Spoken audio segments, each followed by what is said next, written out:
Hello, my name's Tim Coos, and this is my presentation on salmonellosis. It's an experience.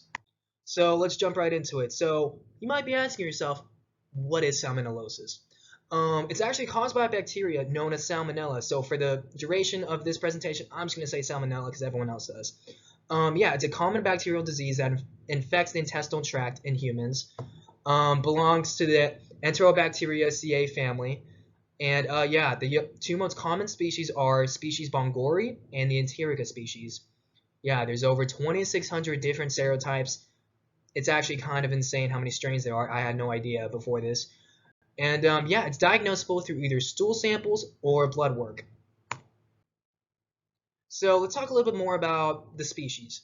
S. enterica is the most common species that's found in hospitalized patients. Yeah, let's jump right into it. So, gram-negative, it's flagellated, facultatively anaerobic, bacilli pathogen.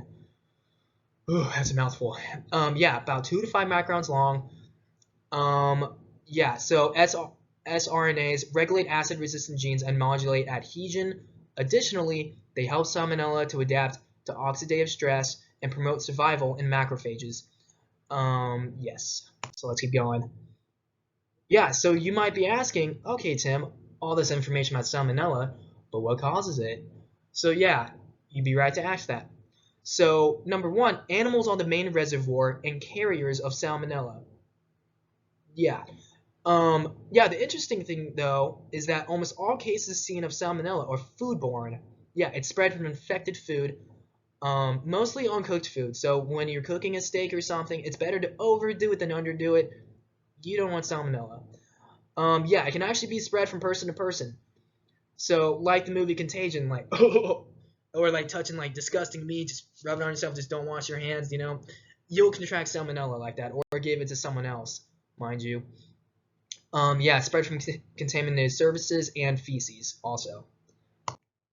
Yeah, so you might be thinking, okay, well, if I think I have it, what are the symptoms? Yeah, so just to jump right into it, just put it like really simply, it's just not fun. I mean, we're talking like the usual fever symptoms, but with a little bit more. So we're talking diarrhea, fever, nausea, headache, vomiting, and we're talking hardcore cramps, like just abdominal pain. Yeah, it's just miserable. Just does not sound fun. Yeah, so just a little bit more background info. Yeah, so symptoms named above, they last typically 6 hours to 6 days. After initial exposure. But actually, interestingly enough, about 1 to 6% of the population is asymptomatic. So I mean that's good. Um, yeah, another cool thing is that symptoms actually subside typically from 2 to 5 days after infection. So it really doesn't last that long, thank God. But it's also like not a fun 5 days, mind you. Yeah, there's also been some cases recorded recently that salmonella can remain in your intestines for over a year after infection, and it's shed through going to the bathroom, and yeah, just does not sound fun. So let's talk a little bit about severity, ranging from the less severe cases, like yeah, I don't feel very good, to the most severe, like oh, I'm feeling kind of fatal. You know what I'm saying? So yeah, like I said, typically resolves itself within 2 to 5 days for just kind of less severe cases, which are more than 90% of them. Yeah, just an awful 2 to 5 days. I mean, nothing to really worry about. But let's talk about the more severe cases. So let's say, for example, that you live in a third world country, maybe like you don't really have access to like clean facilities, maybe like clean drinking water. Diarrhea can actually lead to severe dehydration and possibly death. And if the infection reaches your bloodstream, pray to God it doesn't. Antibiotics from actual physicians are necessary to kill the bacteria.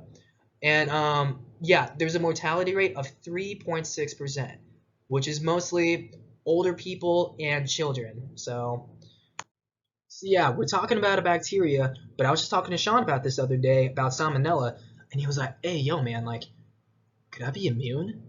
And I said, "No, Sean, nobody's immune."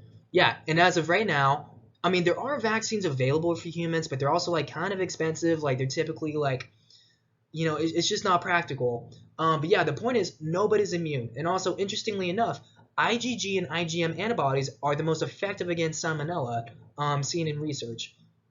And let's say, yeah, you think you might have salmonella, you get diagnosed, everything. So what's a really, really nice, antibiotic to get prescribed? Yeah, the two most common ones were actually ciprofloxacin and ceftriaxone, right? I used to work in urgent care. We actually prescribed this more times than I can count. They're pretty generic, but yeah, these are probably the best for salmonella. Yeah, so more about immunity.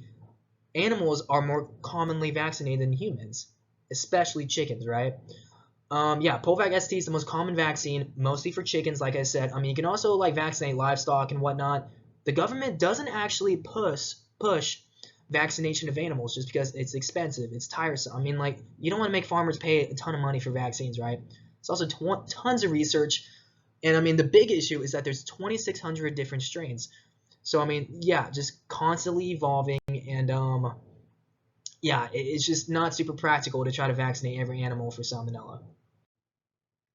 Yeah, so you might be thinking, what animals are the most susceptible to contracting salmonella? Typically, amphibians, reptiles, cold-blooded animals, but can also reside in poultry, reptiles, and rodents. Um, yeah, just a little tidbit there. Don't touch Timmy's little turtle. I mean, like, yeah, if you do, just wash your hands, whatever. I mean, it wouldn't be a presentation about bacteria if we didn't have a slide about pathology, right? So let's talk a little bit about it. Pathogenic salmonella ingested in food survives passage through the gastric acid barrier and invades the mucosa of intestines to produce toxins. Yeah, that's quite the mouthful. So let me break it down. You eat the food, it goes to your stomach, you start digesting it, right? You start churning it, whatever.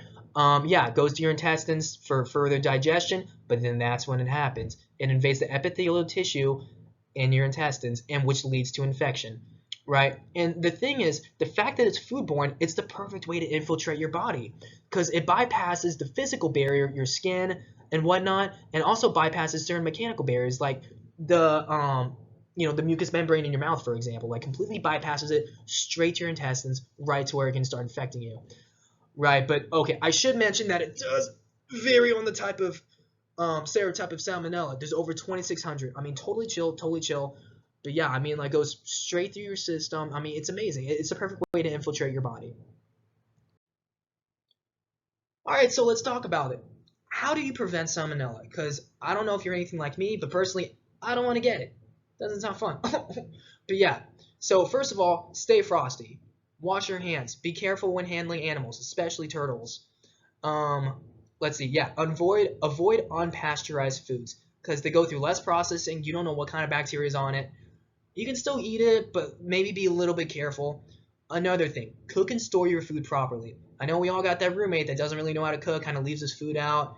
Kind of gross. Maybe you should tell them like, hey, maybe cover that food up. Fry it to kingdom come. Just make sure there's no disease on it. Yeah, not fun. Prevent my infection. Like that's just not fun. Yeah, so let's talk a little bit about history.